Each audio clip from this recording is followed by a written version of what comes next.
Hello, everyone, and welcome to Seven Continents, One Story. Hi there. So glad you're joining us today. Hey everyone, great to have you here. I'm Nils, professor of history from Sweden. I'm Céline, joining you from Edinburgh, Scotland. And I'm Ethan, calling in from Malta. Together, we explore incredible stories from history across all 7 continents. Every episode brings you a new journey through time. From ancient civilizations to modern moments that changed everything. So let's begin. Hello, everyone. Welcome back to 7 Continents, One Story. I'm Nils. Hello, I'm Céline, and I'm still trying to recover from researching this week's topic. I'm Ethan, and I have so many questions. This one's going to be wild.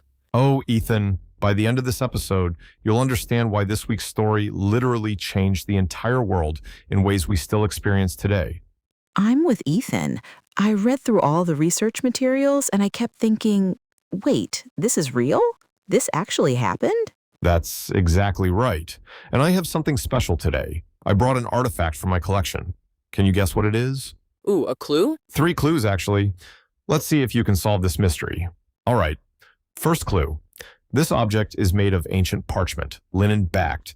The paper is cream-colored, aged to a pale yellow now. It measures about 2 meters long and 90 centimeters wide. Wow. Someone has drawn on this map with incredible precision. Lines drawn in fountain pen. Blue watercolor washes marking water bodies. And everywhere, there are handwritten annotations. Numbers, measurements, French text. A map? Could be, but here's the thing. This map shows an isthmus, a thin strip of land, and on either side of that land are 2 bodies of water, blue on both sides, water everywhere. And somebody has carefully, mathematically drawn a line through that isthmus, a straight line, connecting the water on one side to the water on the other. Wait, that sounds like they're planning to cut something. Exactly right, Ethan. You're thinking precisely the way the people who created this map were thinking, but here's the puzzle. For 3,000 years, people had wanted to do exactly what this map shows, cut through that isthmus, but they all believed it was impossible. So what changed? How did someone finally believe they could do it? The map must prove something they didn't know before. Now we're getting somewhere. Let me take you there. The year is 1854. You're standing on a desert plain, the Suez Isthmus. It's November, so it's not quite as hellishly hot as summer, but it's still burning. The sun is relentless. Sand stretches to every horizon. Around you, you see surveyors, teams of engineers with theodolites, measuring instruments, chains, notebooks. Some are Egyptian, some are French, some are Ottoman officials. They've been out here for months, years actually, taking measurements. Why are they measuring? Because for the first time in human history, someone has a truly radical idea. Someone is asking, can we actually build a canal here? Really? Mathematically, is it possible? And the question people are asking, the question that has stopped this dream dead for thousands of years, is this. Is the Mediterranean Sea higher than the Red Sea? Because if the answer is yes, then a sea level canal is impossible. Water flows downhill. You can't connect 2 seas at different heights without locks, and locks would make the whole project impractical. So these surveyors are measuring to find the answer. Exactly, and Céline, what they discover will change everything. The water levels are nearly identical. The Mediterranean is only 0.16 meters higher than the Red Sea, essentially the same, which means what everyone believed was impossible for 3,000 years is actually achievable. That's so cool. And this map, created between 1854 and 1856, documents that discovery. It's the moment imagination became mathematics. It's the moment a dream became possible. So to understand how we get to 1869, when this canal actually opens, we need to understand the people involved and the world they inhabited. The most famous figure is Ferdinand de Lesseps. That's Ferdinand du Lesseps, French diplomat, engineer, visionary. In 1854, he presents his canal proposal to Mohammed Said Pasha, the viceroy of Egypt. Wait, so Egypt wasn't independent? Not really. Egypt was nominally under the Ottoman Empire, but functionally the viceroy, the Khedive, the Egyptian viceroy, ran Egypt locally. It was this complicated arrangement where the Ottoman Sultan was the overlord, but Egypt had its own government. De Lesseps had done his homework. He'd actually worked in Egypt as a diplomat years before. He knew Said Pasha personally. And in 1854, Said grants him a concession to form a company and build the canal. So one person just says yes to building a giant canal? Basically, yes. With approval from the local government, de Lesseps forms a company in 1858, the Compagnie Universelle du Canal Maritime de Suez, the Universal Company of the Maritime Suez Canal. He raises money by selling shares to investors across Europe, 40,000 shares, 500 francs each. And people actually invested? The French absolutely did. Over half the shares went to French investors. The Khedive took 44% for Egypt. The rest went to international investors. This was a genuine international project, which made it controversial. Why controversial? Because not everyone wanted this canal built. Particularly one country was vehemently opposed, Britain. Of course, Britain would be opposed. Britain's entire empire depended on controlling trade routes to India. The Suez Isthmus sat between Europe and Asia. If France got control of a canal there, it could threaten British interests. The British Foreign Secretary actually said Britain would not tolerate any interference with its free and unmolested passage through Egypt. It's one thing to have a canal, it's another thing entirely when one power might control it. So Britain tried to stop it? They did, for years. The British Prime Minister, Lord Palmerston, mounted sustained opposition throughout the 1850s and 1860s. He saw the canal not as commerce, but as a strategic threat. So who actually deals with all these objections? De Lesseps? Well, here's where another figure becomes crucial. When Said Pasha dies in 1863, a new Khedive takes over. His name is Ismail Pasha. That's Ismail Pasha. And Ismail is going to make decisions that directly determine whether this canal gets built. Now, historians usually focus on de Lesseps, but Ismail Pasha, he deserves more attention than history usually gives him. What did he do? Ismail inherited a kingdom in financial trouble and a half-finished canal project that was bleeding money and workers. And he made some brilliant, some questionable, but absolutely crucial decisions. Is this related to your mysterious map? Absolutely. The survey work that created this map between 1854 and 1856, that was the foundation. But the map alone didn't build the canal. What built it was something far more complex. You see, when this survey work was done, they used a system called corvée labor, forced labor conscription.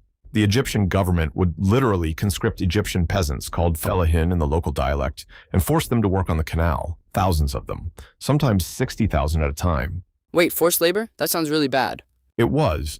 By contemporary standards of forced labor, the canal company apparently treated them relatively well. They provided food, water, medical attention, but it was still conscription. Forced. Unpaid, officially. When Ismail Pasha takes over, he sees this system and he makes a surprising decision. He abolishes corvée labor on canal construction. He ends forced labor. That seems like it would slow the project down. Exactly. It did, but what Ismail understood was that this was unsustainable. International opinion was turning against forced labor. The project needed a different model. So what happens next is remarkable. The canal company begins mechanizing operations. They import steam-powered dredgers, excavators, locomotives, all the cutting-edge technology of the 1860s, and they shift to hiring paid labor. Workers from Italy, Greece, North Africa, the Ottoman Empire, Britain. They come for wages, not conscription. So Ismail Pasha's decision actually forced innovation. Precisely. And this decision, this one decision, might have been the thing that actually made the canal possible on schedule, because the mechanized approach accelerated the work dramatically. So Ismail Pasha doesn't get remembered for that? Not really. History remembers him mostly for the lavish spending that later bankrupted Egypt, but his decision about labor, about mechanization, that was crucial. All right. So we have a concession, we have funding, we have survey maps proving it's mathematically possible, we have Ferdinand de Lesseps leading the project, and Ismail Pasha making crucial decisions. Now, we need to actually dig a canal through a desert. Construction officially begins on April 25, 1859. De Lesseps himself strikes the first blow with a pickaxe at Port Said on the Mediterranean coast. It's a symbolic moment. But what follows is 10 years of genuine struggle. What kind of obstacles? Disease, cholera epidemic in 1865. Thousands of workers died. The project had to import new workers constantly just to maintain labor levels. Geopolitical opposition. The Ottoman Sultan actually orders the project suspended at one point. Britain keeps threatening intervention. Financial challenges. The costs keep exceeding projections. Mechanical equipment breaks down in the harsh desert environment. Labor disputes erupt. And then there's just the sheer scale. They need to remove approximately 74 million cubic meters of earth and rock. 74 million. Over 18 years, that's the amount you'd expect to move. But they're trying to do it in 10 years, using 1850s and 1860s technology. How do they keep going? Because some people truly believe in a vision. De Lesseps genuinely believes this will transform global commerce. Egyptian officials believe this will modernize Egypt. Workers believe they're building something unprecedented. And bit by bit, year after year, they keep excavating.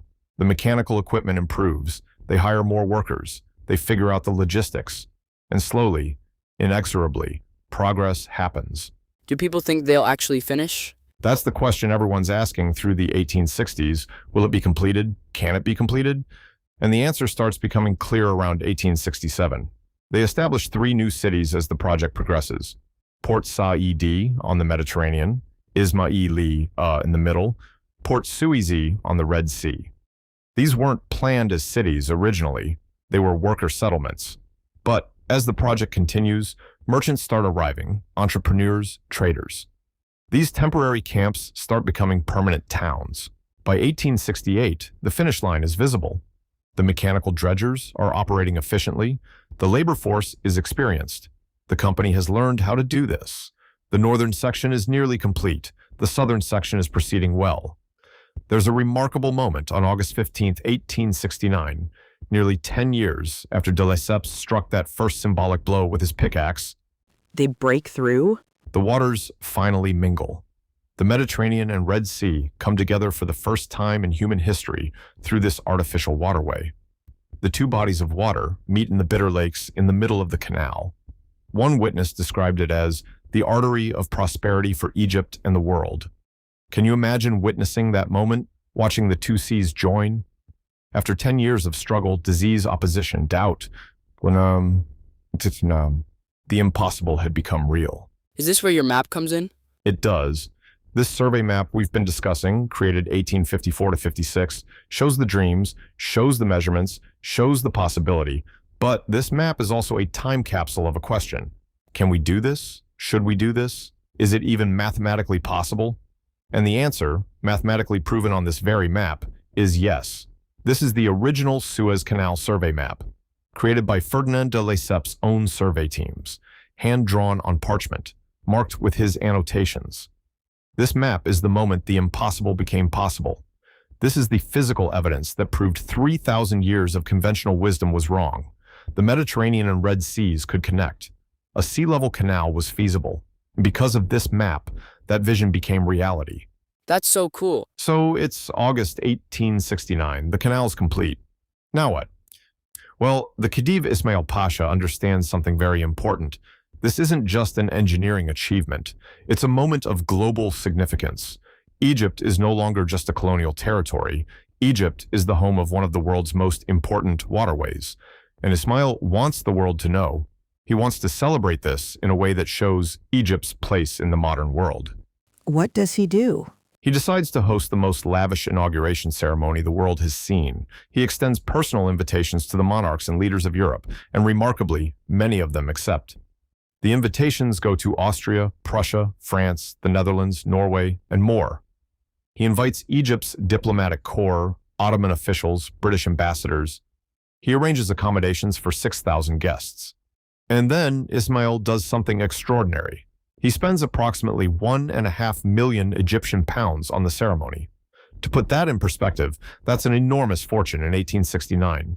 Some accounts say the Khedive engaged 6,000 chefs to serve the guests. 6,000 chefs? That's lavish spending that you mentioned earlier. Yes, and historically, this spending is one of the reasons Ismail's reign eventually leads to Egypt's fiscal crisis. But in November 1869, nobody's thinking about future bankruptcy. They're thinking about the moment, the celebration, the global recognition. Let me take you to Port Said on November 17, 1869. It's morning. The desert sun is bright, but the scene is unlike anything anyone's ever witnessed. Lining the canal entrance are thousands of Egyptian soldiers in ceremonial dress. Flags from dozens of nations flutter in the sea breeze. The air is electric with anticipation. What's happening? The Inauguration flotilla is about to depart. Leading the procession is the French imperial yacht, l'Aigle. That's the eagle in French. On board is Empress Eugénie of France, wife of Napoleon III. Behind her yacht are the yachts of emperors and princes. Austria's Emperor Franz Joseph I, the Crown Prince of Prussia, Prince Louis of Hesse. The Norwegian playwright Henrik Ibsen is there witnessing it. Emir Ahb del Kakter, the legendary Algerian resistance fighter, is in attendance. The British ambassador to Istanbul is there. 77 ships follow the l'Aigle in procession. 50 of them are warships representing the naval power of various nations. All these vessels, this flotilla of the world's most powerful nations and monarchs, are about to transit the Suez Canal for the very first time. It's like a coronation. Exactly, it is a coronation. The world is crowning this waterway as essential. The l'Aigle enters the canal. A cannon salute erupts, thunderous, echoing across the desert. The sound carries for kilometers. It's the sound of celebration, the sound of acknowledgement, the sound of history being made. And as this flotilla travels through the canal, as they see the desert landscape on either side, as they witness what humanity has accomplished, there's an unspoken question hovering over the entire celebration.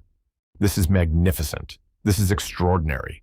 But what happens now? Who controls this waterway? What does it mean for global politics, for trade, for the balance of power between empires? And that question is about to become very, very important. You know, speaking of strategic investments across the Mediterranean, this actually reminds me why we're partnered with Cyprus Real Returns. Right, because Cyprus was literally at the center of all these trade routes we're discussing. Exactly, and today, that strategic position benefits investors. Cyprus Real Returns offers secure real estate investments with guaranteed 6 to 12% returns, fully backed by the Cyprus Land Registry. Professional management makes it completely hands-off. And with the tourism boom, we're talking 4 million visitors annually. Those returns can fund your own Mediterranean exploration. Visit cyprusrealreturns.com. So the canal opens, everyone celebrates. Doesn't that solve everything? No, Ethan. It actually creates new questions. See, during the construction phase, there were moments when everything could have fallen apart. And one of the most critical moments came just a few years before the opening. It's 1863. What happened? When Ismail Pasha takes over as Khedive, he tries to renegotiate the canal's terms. The original concession was granted by his predecessor. Ismail wants better terms for Egypt. He challenges some of de Lesseps' contract terms, and simultaneously, the Ottoman Sultan, Ismail Pasha's nominal overlord, issues an order. He orders the project suspended. Everything stops. No work on the canal. The Ottoman Sultan says this project violates Ottoman sovereignty. So it actually got stopped? It did. Work halted. And here's where history gets genuinely uncertain. In this moment, de Lesseps faces a choice. He can accept the suspension, negotiate, try to work with Ottoman officials and Egyptian officials to find a compromise. This would be the safe path. Slower but more politically stable, more allies, broader support. Or he can push through. He can appeal to the French government for diplomatic support. He can pressure Egypt to override the Sultan's order. He can, essentially, force the issue politically. What does he do? This is where I want to explore what I call choose your own history, because this moment is genuinely uncertain. The outcome wasn't inevitable. Let me lay out the actual situation in 1863. De Lesseps could take the compromise path. He could say, all right, Sultan, we'll negotiate. We'll make arrangements. We'll work within Ottoman law. This would take time, maybe a year, maybe two. But it would be legitimate. It would build consensus. By the time work resumed, everyone, Ottoman officials, British government, Egyptian officials, might agree it's the right move. That's actually diplomatic. Exactly. It's the cautious path, slower but broader support. But de Lesseps chooses otherwise. He appeals to the French government under Napoleon III. In 1864, an international commission, arranged by French pressure, rules substantially in de Lesseps' favor. The Ottoman Sultan gets compensated. The company is required to give land to Egypt to surrender control of the freshwater canal to Egyptian authorities. But construction is allowed to continue. De Lesseps essentially forces the issue through political power. So he just overpowers the objections? In a sense, yes. Not through military force, but through French diplomatic and political pressure. And this creates consequences. The British are furious. Lord Palmerston sees this as French imperialism winning, but Palmerston can't stop it. And then, gradually, Britain's opposition changes. By 1865, Britain stops opposing the canal.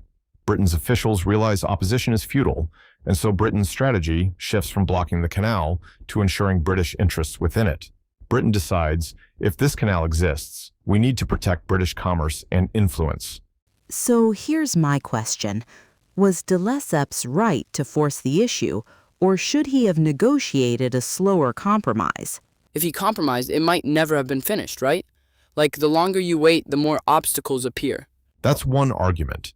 But consider the alternative. If de Lesseps had compromised, if he'd negotiated with Ottoman officials, with British officials, with Egyptian authorities, by the time they had all agreed, the canal might actually have been built with much broader international support. By 1864, the canal is the most famous construction project on Earth. Everyone's watching. And when de Lesseps forces it through over Ottoman objections, it creates resentment. Exactly. It makes the canal seem like a French project, not an international one. It makes Britain and the Ottoman Empire feel like they lost. If he'd negotiated, they might have felt like they'd won something in the bargain. But negotiating takes time. What if during those negotiations something changes? What if Palmerston gets more support? What if something happens politically? Valid point, Ethan. In 1863, 1864, 1865, anything could happen. A different government could come to power. A war could break out elsewhere, distracting everyone. From de Lesseps's perspective, forcing the issue through is taking control of the situation. Negotiating is accepting uncertainty. I think I'd have negotiated, built consensus, made sure everyone felt heard. I think forcing it is the only way to get it done. Compromise is just delaying the inevitable. And that's what makes history so fascinating. Both arguments have merit. De Lesseps takes the aggressive path, and it works. The canal opens on schedule, but the resentment created by his forcing the issue shapes the next 40 years of history. Britain, remembering feeling shut out, eventually invades Egypt in 1882, largely to protect the canal and ensure British control. The Suez Canal becomes a source of international conflict for a century. Wars are fought over it. Revolutions happen because of it. All because of choices made in 1863 and 1864. And you said Ismail Pasha made crucial decisions. This is one of them, isn't it? Yes. Here's what history often overlooks. When Ismail Pasha initially challenges de Lesseps's concession, he's not just being difficult. He's trying to negotiate for Egypt's benefit. He wants better terms. He wants Egypt to profit more from this canal. But ultimately, he allows the project to continue. He sides with de Lesseps over his own Ottoman sultan. Ismail Pasha could have continued supporting the sultan's suspension order. He could have used that as leverage to get even better terms, but he doesn't. He allows construction to resume, and in doing so, he makes a decision that costs Egypt dearly in the long term, because the canal will become a source of British intervention, British occupation, British control. But in the moment, Ismail Pasha believes he's doing what's best for Egyptian modernization, for Egypt's place in the world. He's the one who abolishes corvée labor. He's the one who allows mechanization. He's the one who funds the lavish inauguration ceremony that makes Egypt seem cosmopolitan and modern. Ismail Pasha doesn't get remembered for these decisions. He gets remembered for the lavish spending that led to bankruptcy. But without Ismail Pasha's choices, his vision of a modernizing Egypt, the Suez Canal would never have opened. So he's like the actual hero. In many ways, yes. Remember the name Ismail Pasha, Khedive Ismail, the one who made the hard choices that allowed the canal to exist. So the Suez Canal opens on November 17, 1869. What happens next? Immediately, shipping routes transform. The distance from London to Bombay, now Mumbai, is cut by thousands of kilometers. The voyage that used to take 14 to 25 days longer, sailing around the Cape of Good Hope in Africa, is now accessible via the canal in nearly half the time. How much does that matter, really? Céline, imagine you're a merchant in 1869. You own merchant ships. Your fuel costs are coal. Your crew costs are your biggest expense.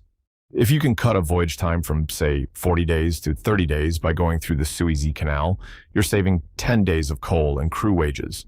Multiply that across hundreds of ships, thousands of voyages, and you're talking about millions of pounds sterling in savings. And those savings translate to cheaper goods arriving in Europe faster. Spices from India, tea from Ceylon, textiles, rubber, tin from across Asia, all cheaper, all faster. So people benefit immediately. They do. Scholars have actually studied this. A comprehensive academic analysis found that the Suez Canal opening increased bilateral trade between affected country pairs by approximately 72% immediately after opening. And the permanent effect was about 12% increase in global trade volumes overall, meaning the canal didn't just benefit Egypt or France or Britain, it benefited the entire global economy. Commerce accelerated, prices dropped, supply increased. That's a massive change. And for Egypt specifically, 3 cities transformed overnight. Port Said on the Mediterranean, Ismailia in the middle, Port Suez on the Red Sea. These were worker settlements during construction, but with the canal open, they became international trading hubs. Merchants from across Europe, Asia, the Ottoman Empire set up trading houses, warehouses filled with goods. Services emerged to support the shipping industry. Port Said especially became a cosmopolitan port city. European architecture, modern hotels, international commerce. A remote desert region was suddenly connected to the world's trade networks. So everything is positive, no downsides? Well, there is something remarkable and troubling that nobody anticipated. When the canal opened, it created an artificial passage between 2 previously isolated ecosystems, the Mediterranean Sea and the Red Sea. These aren't the same ocean. The Mediterranean connects to the Atlantic. It's temperate. The Red Sea connects to the Indian Ocean. It's tropical. The species that evolved in each sea are completely different. And now, through this canal, species from the Red Sea can enter the Mediterranean and vice versa. That doesn't sound so bad. It becomes significant. Very significant.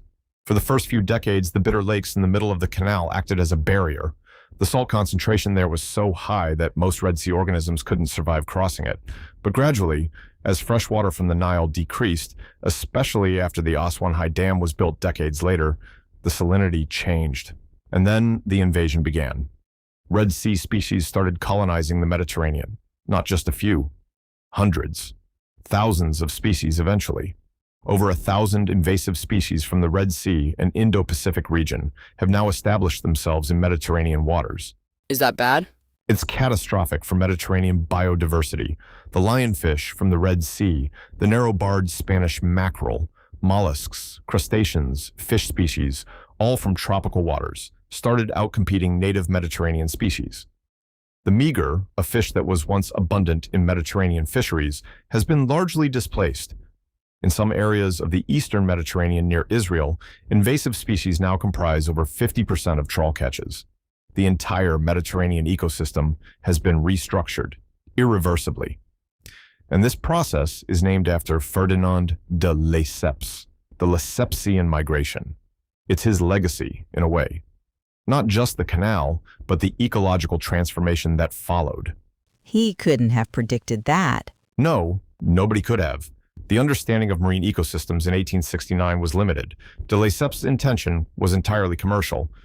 Create a waterway, facilitate trade, modernize Egypt.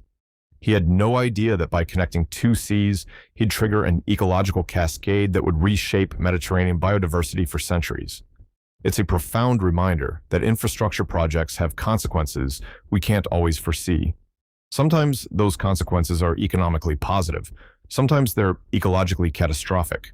Often they're both simultaneously. So what happens with Britain? Earlier you said they were opposed, then they changed their minds. Right. By 1865, Britain recognizes the canal will exist. Their opposition hasn't stopped it. So their strategy shifts. Britain wants to ensure British commerce can use the canal freely. In 1875, a remarkable transaction happens. The Egyptian government is in financial difficulty, partly because of the lavish inauguration ceremony spending we discussed, partly because of other expenses. The Khedive Ismail Pasha needs money, and Benjamin Disraeli, the British Prime Minister, arranges a £4 million loan from the banking house Rothschild. And with that money, Britain purchases the Egyptian government's shares in the Suez Canal Company, 177,000 shares. Suddenly, Britain is the single largest shareholder in the canal. Britain, which opposed the canal's construction, now effectively controls it. So Britain wins anyway. In a different way, yes. And this purchase foreshadows what comes next. In 1882, following an Egyptian nationalist uprising against European financial control, Britain invades Egypt and establishes military occupation.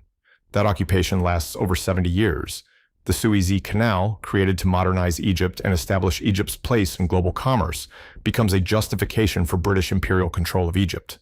The very waterway meant to liberate Egypt from isolation becomes a tool of imperial domination. So Ismail Pasha's vision of modernization doesn't work out. Well, modernization does happen in Egypt. The infrastructure, the cities, the connection to global commerce, those are real, but they come at a cost. The canal's strategic importance makes Egypt valuable to European powers. And valuable means contested, means occupied, means controlled. This is the complexity of history. The Suez Canal is genuinely a marvel of engineering. It genuinely transforms global commerce. It genuinely connects Egypt to the world. But those same factors make it a magnet for imperial interest. Power, control, conflict. Thank you for spending this time with us exploring history. And huge thanks to Cyprus Real Returns for sponsoring today's episode. What I appreciate about this partnership is the alignment. They help make historical exploration possible. Secure Cyprus real estate investments with guaranteed 6 to 12% returns backed by the land registry, professionally managed. The returns enable travel to experience the history we discuss each week. CyprusRealReturns.com. Until next time, keep exploring. So let's recap what we've explored today. On November 17, 1869, the Suez Canal opened. 164 kilometers of artificial waterway connecting the Mediterranean Sea to the Red Sea. Built over 10 years by tens of thousands of workers, funded by international investors, opposed by major powers like Britain and the Ottoman Empire, but ultimately completed and opened to global commerce. We followed the journey through a survey map, a document that proved for the first time that the supposedly impossible was actually mathematically possible. And we met some remarkable people. Ferdinand de Lesseps with his vision and determination, Ismail Pasha with his modernization vision and his crucial decisions. And we learned that infrastructure projects have consequences beyond their immediate purpose. The canal transformed global trade that was intended, but it also triggered an ecological migration of Red Sea species into Mediterranean waters that was unexpected. And it became a focal point for imperial competition, eventually leading to British occupation of Egypt, that was arguably unintended but perhaps inevitable. Now, I want to end with the person we discussed, the Khedive who made the hard choices, the man whose vision of a modernizing Egypt shaped the canal's destiny. History remembers Ferdinand de Lesseps. History records the engineering achievement. History notes the geopolitical consequences, but fewer people remember the Egyptian viceroy whose decisions made all of that possible. So I want to ask you to remember Ismail Pasha, Khedive Ismail. In 1863, when forced labor ended, his decision forced mechanization that accelerated the project. In 1864, when the Ottoman Sultan suspended work, his decision allowed construction to continue. In 1869, when the canal opened, his vision of Egyptian modernization was celebrated in the most lavish inauguration ceremony the world had witnessed. Ismail Pasha made the decisions that connected the Mediterranean to the Red Sea. Remember the name. Ismail Pasha. Remember the name. So does this matter today? Like, why should we care about something from 1869? Because the Suez Canal still matters. Today, approximately 12% of global trade passes through the Suez Canal.